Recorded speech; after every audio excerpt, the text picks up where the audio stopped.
चले जाएं। जब ये जाएंगे तभी तो भगवान आएंगे। तो उसके लिए हमको किसको बुलाना पड़ेगा?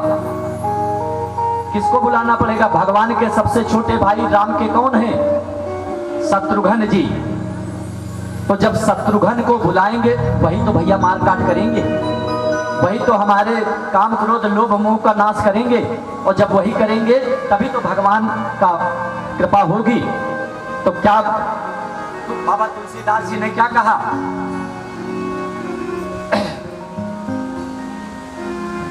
जाके सुमिरन तेरी पुनासा, नाम शत्रुघ्न वेद प्रकाशा। अरे शत्रुघ्न का तो यही काम ही है कि काम क्रोध लोभ मोह को हटा देना। यानी जितने हमारे अंदर शरीर में शत्रु बैठे हैं, भगवान के बाधक बैठे हैं, उनको हमको हटा देंगे। मगर भैया शत्रुघ्न जी आ गए तो क्या शत्रुघ्न जी ऐसा कर पाएंगे? बगैर शक्ति के, बगैर शक्ति के तो कुछ नहीं। और शत्रुघ्न की शक्ति क्या है? शत्रुघ्न की शक्ति क्या है? श्रुत कीर्ति, यानी पत्नी। देखिए आदमी की शक्ति क्या है? पत्नी। और पत्नी की शक्ति क्या है? आदमी। एक दूसरे के तो ही बंधे हैं, और कितनी कठिनाइयों में हो, कितनी खुशी में हो, अपना जीवन यापन कर ले जाते हैं। तो ये एक जैसे गाड़ी होती है, तो इन गाड़ियों के पहिए हैं, तो एक पहिए से कहां चल पाएगा? तो शत्रुघ्न जी की शक्ति क्या है? श्रुत कीर्ति। और श्रुत कीर्ति भैया जब आएंगी तो ये क्या करेंगी? भगवान के कीर्तन सुनाएंगी। अब उन्होंने तो मार दिया, मगर जब ये कीर्तन सुनाएंगी तब हमारा मन, यानी हमारे काम क्रोध भागे और भगवान की चर्चा शुरू हो गई। भगवान के कीर्तन हमारे अंदर शुरू हो गए। और भैया जब ये भगवान का कीर्तन शुरू होने लगेगा तब फिर क्या होगा? फिर हमको किसको बुलाना पड़ेगा? उनके छोटे भाई को बुलाना पड़ेगा। उनके छोटे भाई कौन है?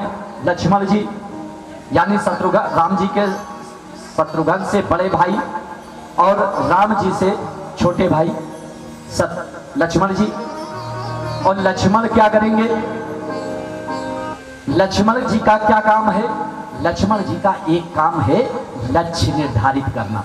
उनका एक लक्ष्य है, वो किसी को नहीं मानते हैं, केवल राम को कहते हैं। जो राम का नहीं वो मेरे काम का नहीं, यही कहते हैं ना। तो भैया जब एक लक्ष्य हो जाएगा सबका, तो मोर सबही एक तुम स्वामी, दीन बंधुर अंतरयामी। और गुरु तुमा तू न जानव काहू, कहो स्वभाव नाथ पति नाहू। यानी भैया लक्ष्मण जी कहते हैं हमारा कोई नहीं, राम के अलावा ना तो मैं, अगर जो राम को नहीं मानता है मैं उसका नहीं हूं। चाहे माता हो, पिता हो, चाहे जनक हो, और चाहे गुरु ही क्यों ना हो, विश्वामित्र, कोई भी हो। और यहां तक के अपने पिता को भी कह दिया, चाहे दशरथ ही क्यों ना हो। हम केवल केवल राम को ही मानते हैं। माता रामो माता पिता रामचंद्रा, स्वामी रामा मत सखा रामचंद्रा। यानी सर्वस्व जो कुछ भी है राम है। और भैया जब राम को मानते हैं तो इन्होंने एक लक्ष्य निर्धारित कर दिया कि आपके अंदर कीर्तन हो रहे हैं, तो अब आपको कोई भी विघ्न बाधा नहीं आने पाएगी। मगर उनकी शक्ति कौन है? उनकी शक्ति उर्मिला।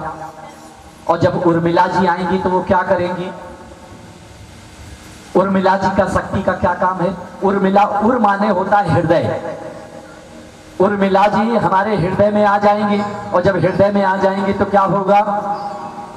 जो हमारे अंदर भजन चल रहे थे ना, ये बाहर के मुख से चल रहे थे, तो बाहर ना चल के अब ये अंदर अंदर चलने लगेंगे।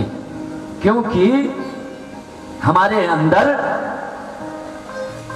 अब उर्मिला जी का निवास हो गया है। और जब भैया लक्ष्मण जी के फिर बड़े भैया को बुलाना पड़ेगा, और लक्ष्मण जी से बड़े भैया कौन है? भरत जी। और भरत जी का क्या काम है? ये भरण पोषण करते हैं, यानी संत हैं। और जो संत होता है वो आपसे कुछ लेता नहीं है, देता ही देता है। अच्छा आप बताओ कि कोई भी संत से आप कथा सुनो या कोई अच्छे कार्य कराओ तो संत को आप क्या दे दोगे? ज्यादा से ज्यादा 1500 रुपया दे दोगे, और इससे ज्यादा तुम्हारी इच्छा हुई तो एक धोती कुर्ता दे दोगे, इससे ज्यादा तो नहीं दोगे ना। मगर भैया संत आपको क्या क्या देता है ये विचार करना, आपका पूरा जीवन ही पलट देता है। आपको कुमार्ग से हटा करके सुमार्ग में लगा देता है। तो ऐसे जब भरत जी आए तो विश्व भरण पोषण कर जोई, विश्व भरण पोषण कर जोई, ताकर नाम भरत सम होई। अरे वो केवल भरत ही ऐसा है जो भरण पोषण कर सकता है। और जब भैया भरत जी आ गए तो भरत की शक्ति क्या है? भरत की शक्ति मांडवी जी। और मांडवी जी क्या करेंगे? यानी जो आपने अभी तक पाया है वो उसको मढ़ देंगी, यानी महिमा मंडित कर देंगी। महिमा मंडित से करना जैसे आप पूजा पाठ करती हो या करते हैं भाई लोग, तो जो उसका पड़ोसी है तो वो भी देख करके अगर नहीं भी करेगा तो कोई मौका मिलेगा तो वो समझाएगा कि भैया तुम भी थोड़ा समय निकाल करके ऐसा कार्य किया करो जो भगवान को अच्छा लगे। हम लोगों ने भगवान, अब जैसे कोई देवी देवता कहेंगे हम हड़ताल कर देते हैं, कोई देवी देवता कहे कि हम हड़ताल करने जा रहे हैं, समाज के लोग तो कह देते हैं कि हमारी ये बात नहीं मान रहे, हम हड़ताल करने जा रहे हैं। मगर अगर देवी देवता कह दें कि हम हड़ताल कर दें, कोई मर्जाल है भगवान के आगे कह दें हड़ताल कर देंगे। और हम लोगों ने क्या कहा था? देवताओं से प्रॉमिस किया था और सूर्य देव से कहा था कि भगवान हमको तुम रोशनी दो, हमको प्रकाश दो, हम आपको एक लोटा जल देंगे। और कितने लोग हैं भैया एक लोटा जल देते हैं? हाँ, एक कप चाय जरूर पहले पेट में देते हैं, उठते साथ पहले एक कप चाय पेट को जरूर दे देते हैं। तो हम लोग अपनी कही पर, अपनी करनी पर, अपनी कथनी पर खुद नहीं विश्वास करते हैं। अरे एक लोटा जल, अगर अभी आपकी बिजली कट जाए तो आप तुरंत बिल जमा करने जाओगे, क्योंकि वो सरकार की व्यवस्था है, वो कर मांग रहे हैं। अगर बिजली का बिल नहीं जमा करोगे तो आपके यहाँ बत्ती नहीं आएगी। अगर सूर्यदेव बत्ती काटेंगे आपकी? नहीं काटेंगे। नहीं जल दे रहे हो ना दो, वो तो भगवान की कृपा के सहारे चल रहे हैं। देवता कहते हैं नहीं दे रहे हैं, क्या करें? भगवान कहते हैं कोई बात नहीं, हम यहाँ हिसाब किताब बराबर कर देंगे, तुम चिंता ना करो, मगर तुम हड़ताल पे नहीं जाना है तुमको। ऐसे ही चलते रहे। फिर अंत में कौन आएगा? राम। और राम जब आते हैं तो क्या होता है? राम माने क्या होता है? राम माने होता है रमण। जो हृदय में रमण करता है वो कौन है? राम है। और राम ही सत्य है, जीते भी सत्य है, मरते भी सत्य है। तो जो राम है वो रमण करता है। और आपका जीवन राम राज बैठे त्रिलोका, हर्षित भय गए सब सूखा। भगवान जब आते हैं, राम आएंगे तो जितने भी आपके सुख दुख कष्ट कलेश हैं सब कट जाएंगे। मगर कटेंगे कब? जब उनकी शक्ति साथ में होगी। उनकी शक्ति कौन है? सीता। सीता क्या करती है भैया? मान लिया गर्मी हो रही, आप बाहर जा रहे हो, गर्मी को तो रोक नहीं सकते हो कि गर्मी ना पड़े, तो मगर छाता लगा लो तो गर्मी कुछ कम पड़ जाएगी कि नहीं पड़ जाएगी? तो वही सीता मैया है कि अगर कहीं ताप संताप आ गए तो कटे या ना कटे, मगर सीता मैया छाया बन करके आपके सामने खड़ी होंगी और आपको पार लगा देंगी। तो ऐसे भैया ये नवम स्कंद की कथा, राम राज्य बैठे त्रिलोका, हर्षित भय गए सब शोका। अब हम लोग चंद्रवंश में चलेंगे। चंद्रवंश के 12 अध्याय हैं। 12 अध्यायों में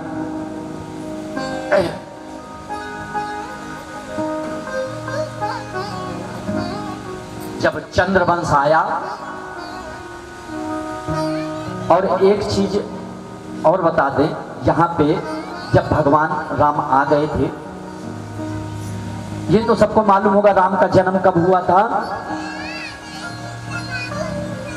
सबको हमारे ख्याल से राम का तो नवमी को तो सब लोग मनाते हैं, राम नवमी को।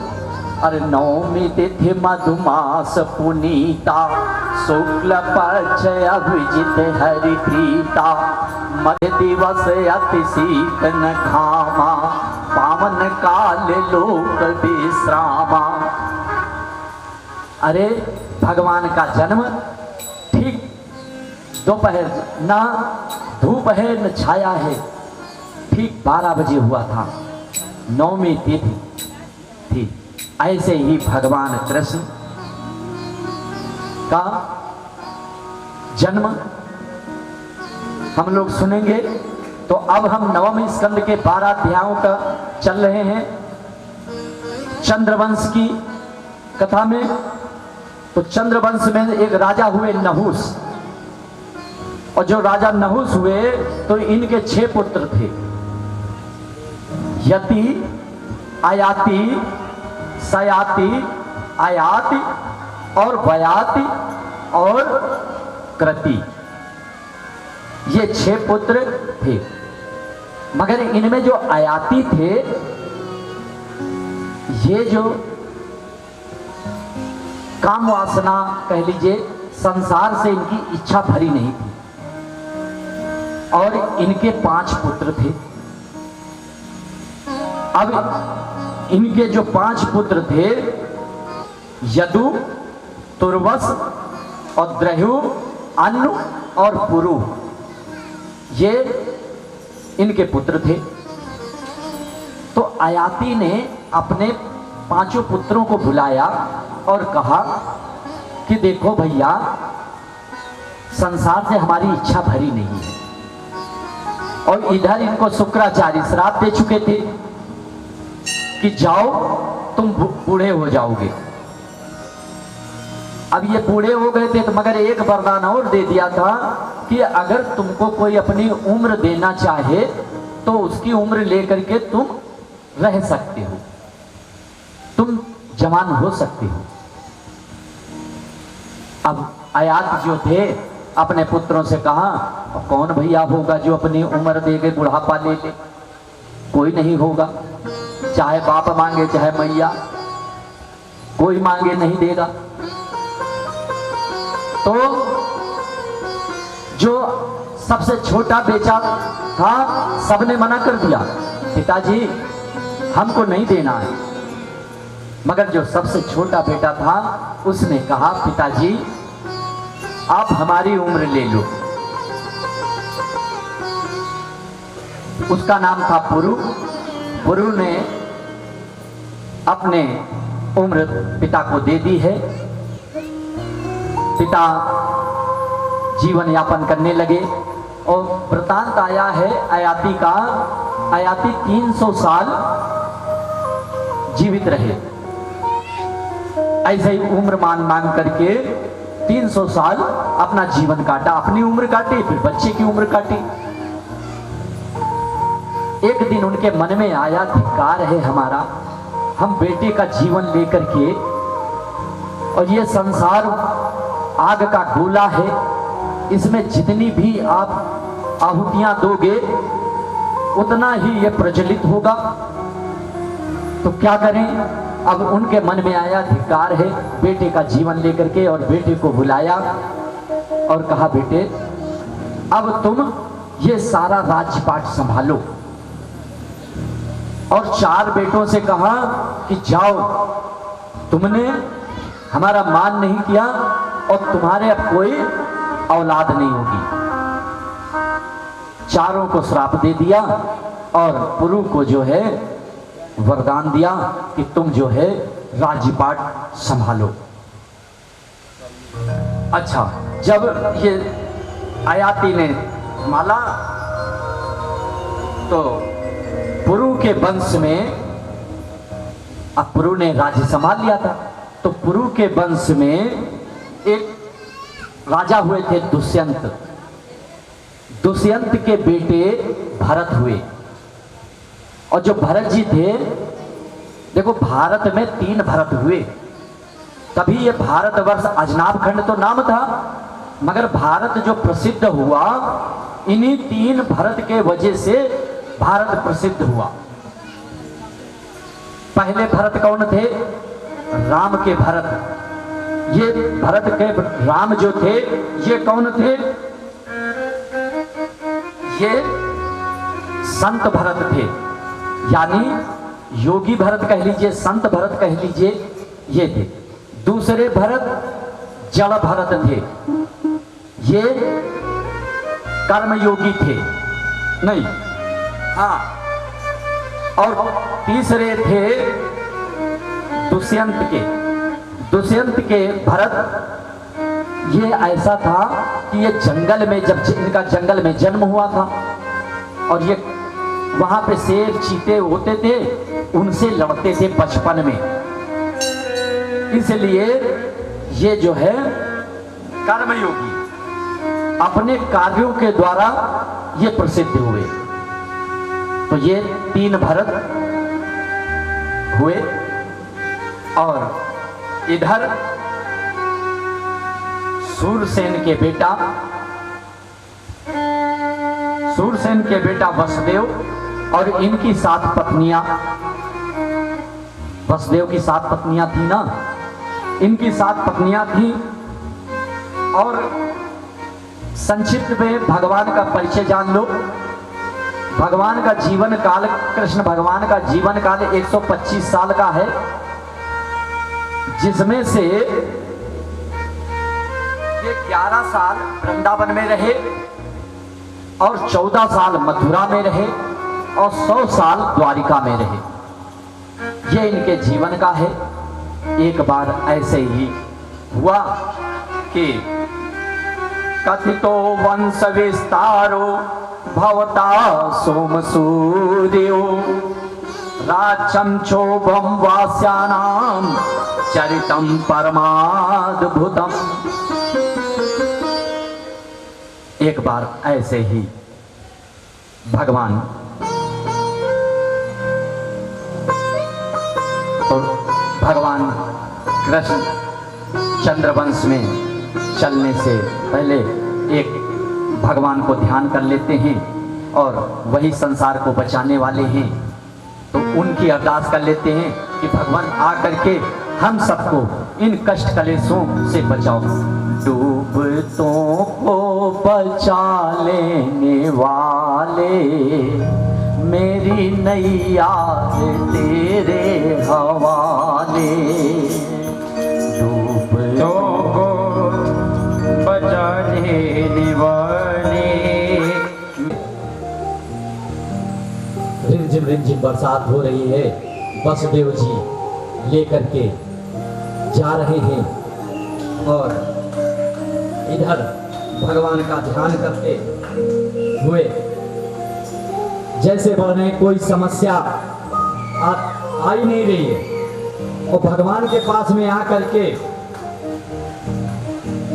कैसे समस्या आएगी। और उधर संसार ही सोना लग रहा है, तो वहाँ की जो गोकुल की नगरी है सुनी सुनी, तो भगवान जब यहाँ से चले हैं तो थोड़ा सा हम लोग उनका नाम कीर्तन गा लेते हैं।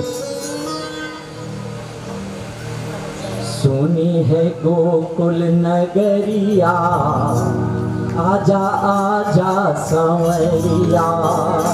सुनी है गोकुल नगरिया, आजा आजा संवरिया। सुनी है गोकुल नगरिया, आजा आजा संवरिया। कितने सौभाग्यशाली बड़ भागी भगवान की कृपा को पा रहे हैं। भगवान हमारे बीच में है, प्रभु की अमृत वर्षा हो रही है, प्रभु की कृपा हो रही है। हे दया निधान। आचार्य पंडित जी कहाँ हैं? पूजन की थाली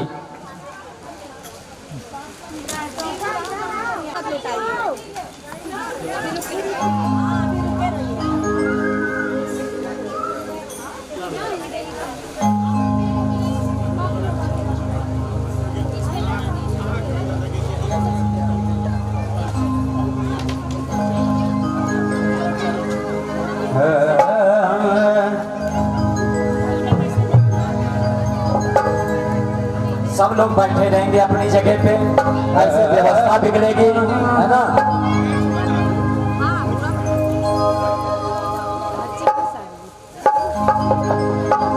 भादो का महीना घटाएं घन घोर, भादो का महीना घटाएं घन घोर। भादो का महीना घटाएं घन घोर, भादो का महीना घटाएं घन घोर।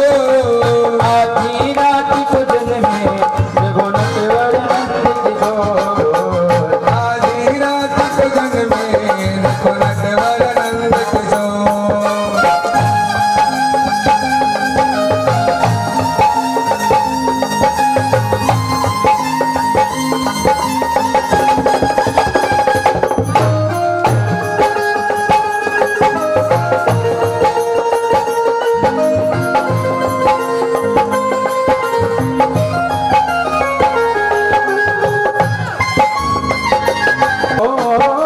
खुले सारे ताले ना चला कंस का जो, आधी रात गुजर में गुणत वर्णन